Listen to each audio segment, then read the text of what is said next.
উত্তরাঞ্চল, ময়মনসিংহ, দিনাজপুর, বগুড়া, কিশোরগঞ্জ এইসব এলাকায় কোনো সুপারি গাছ রোয়া হয় না।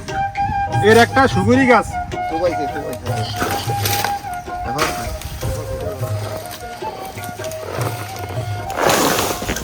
পচার ভিতরে তো সাপ জমা। আমাদের এই সাইডটা অলরেডি কমপ্লিট হয়ে গেছে, দেখেন কত সুন্দর লাগতেছে কোনা থেকে।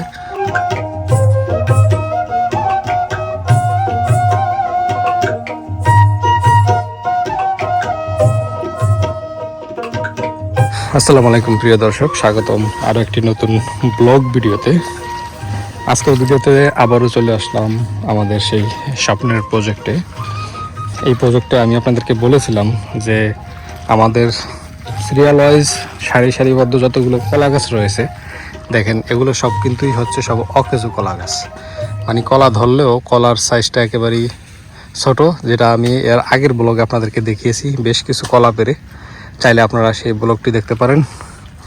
তো আজকে প্ল্যান নিয়েছি এই কলা গাছ সব ফেলে দেব। এই জন্য ইতিমধ্যে আমরা দুইজন নিয়েছি মূলত কলা গাছটি কাটার জন্য।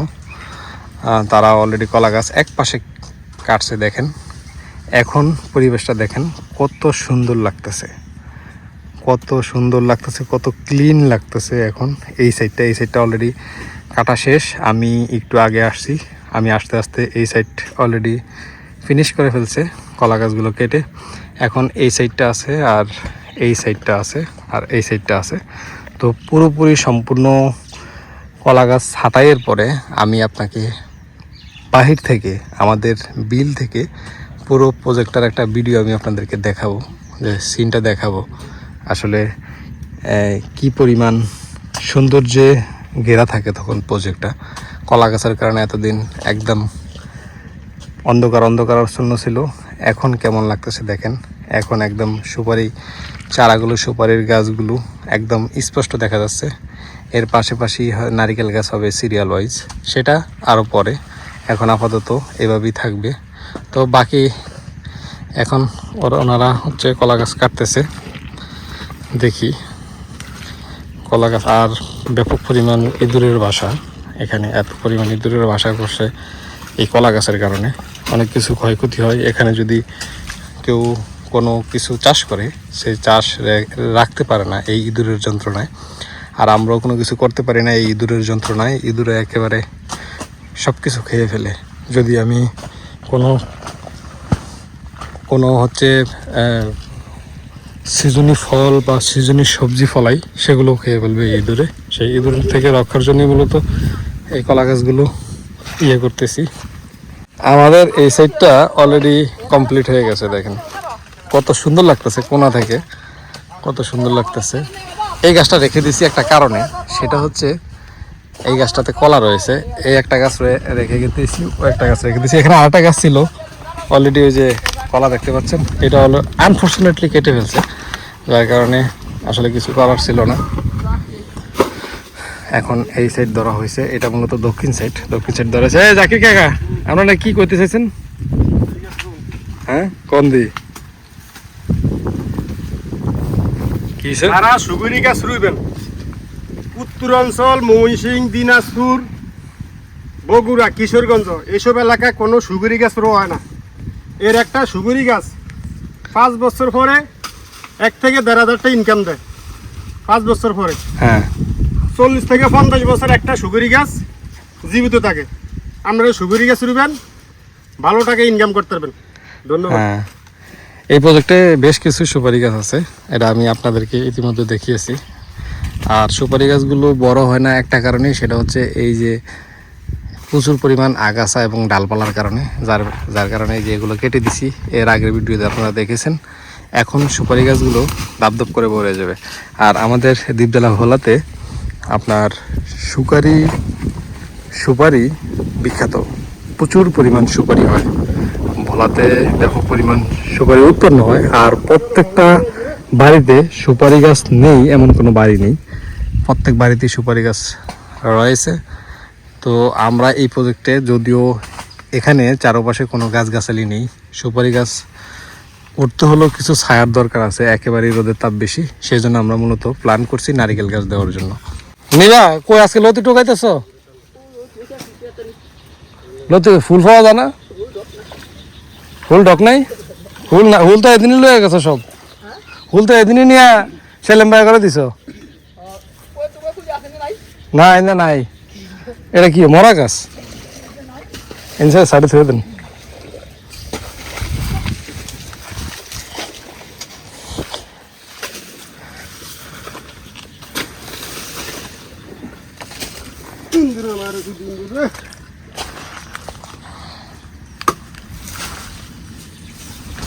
হিন্দু গর্ত করছে? আরে বেটা কত গর্ত, কয়েক লাখ গর্ত আছে এডি কি মাটির ভিতরে। কয়েক কি লাখ। পরিমাণ গর্ত করছে দেখেন, এত পরিমাণ ইঁদুর।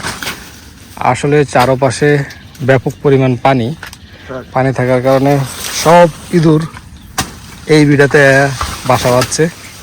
আমি আপনাদেরকে দেখাই, এই দেখেন, এই একটা ইঁদুরের গর্ত, এই একটা গর্ত। এই ওই যে শিয়ালও তো গর্ত করে, শিয়ালেরও তো গর্ত হইতে পারে ইঁদুর থেকে, হ্যাঁ? এখন একদম ফকফকা হয়ে যাবে বাড়ি। এখন আমাদের বাসা থেকেও ক্লিয়ার দেওয়া যাবে কে কে আড়ে আছে, কে ইয়েতে আছে।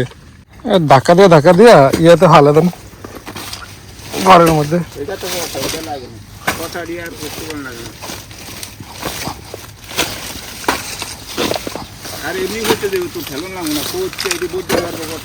হ্যাঁ পচে যাবো এটা। হ্যাঁ এই গোড়া গাড়ি যা আছে সব ইয়ে করে দেন। এই দেন রেন্ডি গাছটা এতদিন খারাইতে পারে না এই ইয়ার কারণে, কলা গাছের কারণে। এখন ফেরা ফেরা খারাই দিব।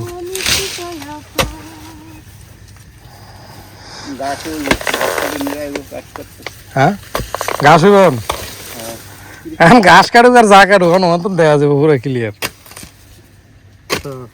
হ্যাঁ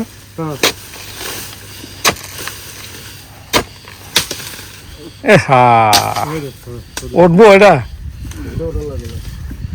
পাশে একটা আছে না, অসুবিধা নেই। হ্যাঁ এ কাকা এটা কাটেন না দি, এটা কাটেন তারপর হালে দেন।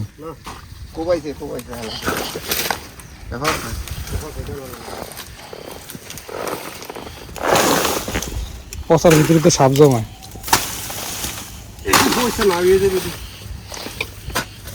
গরমের মধ্যে ওইটা খারাপ লাগে হ্যাঁ এটা একটা খারাপ, মাথাটা না, এটা না হ্যাঁ হ্যাঁ একটা খারাপ।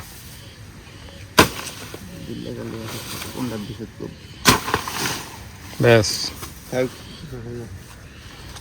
এই সেট কে আবার ওই সেট দিয়ে ঢুকে একদম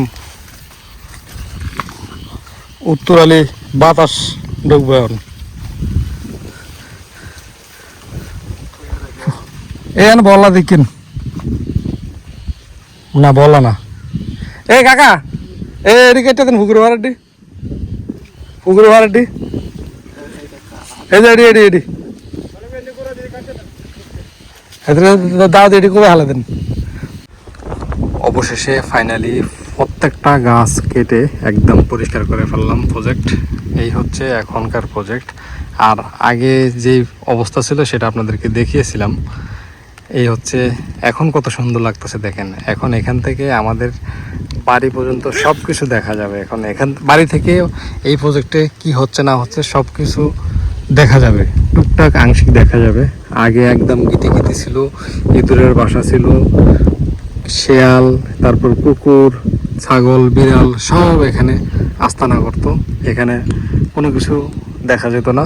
আর এখন দেখেন কত সুন্দর লাগতেছে সিনারি। আগের সিনারিটা দেখছেন আর এখনকার সিনারিটা দেখেন কেমন লাগে, কেমন লাগতেছে আপনাদের অবশ্যই আমাকে কমেন্টস করে জানাবেন। এখন ভালো ছিল, এখন ভালো লাগছে না আগে ভালো ছিল সেটা একটু আমাদেরকে জানাবেন, আমাকে জানাবেন। তবে আমার ওপিনিয়ন, আমার মতামত হচ্ছে এখন আমার কাছে সবচেয়ে সুন্দর লাগতেছে, এখন সবচেয়ে ভালো লাগতেছে আমার কাছে। একদম পরিবেশটা খুবই সুন্দর লাগতেছে, একদম কোনো অন্ধকার নেই। এখন যে কোনো জিনিস, যে কোনো ফলন ভালো হবে এবং খুব পরিপক্ক হবে কিছু কলা গাছ রয়ে গেছে যেগুলোতে কলা ধরেছে, কলার ফুল বের হয়েছে, এগুলো রেখে দিয়েছি 4-5টার মতো, আর সব ছাঁটাই করে ফেলছি।